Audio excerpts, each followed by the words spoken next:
Good Friday morning. It's August 28th, 2020. This is Guy McPherson of GuyMcPherson.com. That's Nature Bats Last, if you're paying attention. Here today with a few headlines, most of them from yesterday after the close of the stock markets, and an indication of where the markets are headed this morning at the open. All right, let's start with Bloomberg Business Week. I haven't even been drinking this morning, or for years for that matter. COVID gag rules at U.S. companies are putting everyone at risk. Here's the subhead. Employees say the biggest names in American business have banned them from alerting others to coronavirus outbreaks.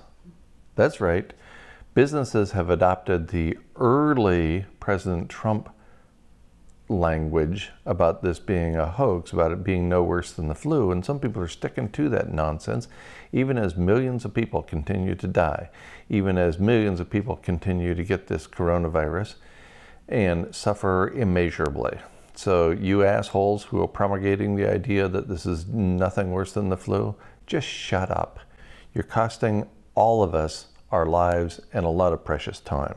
As the headline at Bloomberg Business Week says, COVID gag rules at U.S. companies are putting everyone at risk.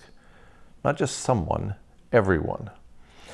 Meanwhile, speaking of putting people at risk, this from the Washington Post yesterday, after the close, unemployed Americans are furious at Congress. The subhead, lack of deal on benefits pushed many off a financial cliff. Yeah, when you got a government that's taking all of your money and give it to the billionaires and never returning any of your money to you, how are you supposed to pay the rent or anything else for that matter? Even Amazon CEO, that's right, Jeff Bezos, this from The Motley Fool. Amazon CEO says his company, quote, will go bankrupt. Yes, the $200 billion man, that's his personal wealth, says his own company is going to go bankrupt. And no company is doing better right now than Amazon. But Bezos knows what I know. All companies go bankrupt. All individuals die. All species go extinct. Meanwhile, from MarketWatch this morning, options bets that the stock market will continue to soar have exploded to dot-com bubble levels. So the options bets have inflated the bubble. And you know what happens to bubbles, right? That whole poppy thing? Yeah. A warning flashes for record U.S. stock rally. Yes, it's been flashing for quite some time now. Meanwhile, it keeps going up. Why does it keep going up? Because of headlines like this one from MarketWatch. The Fed might never hike rates again.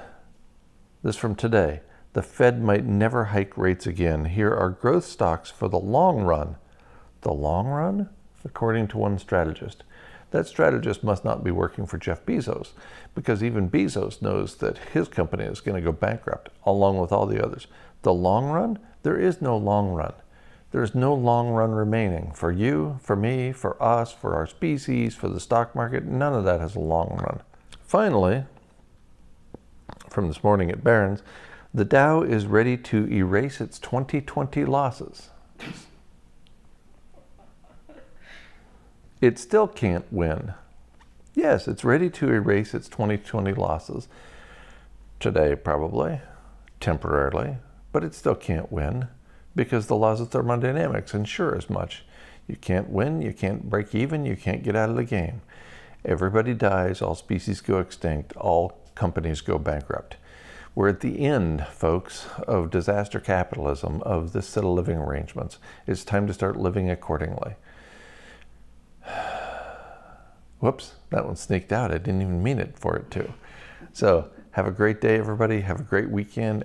And we're going to be doing a live stream at 1 p.m. Eastern time today. So look forward to that live stream on this very channel, coming within just a few minutes or hours. depending on how quickly we get this uploaded, which depends upon how quickly I shut up. There you go.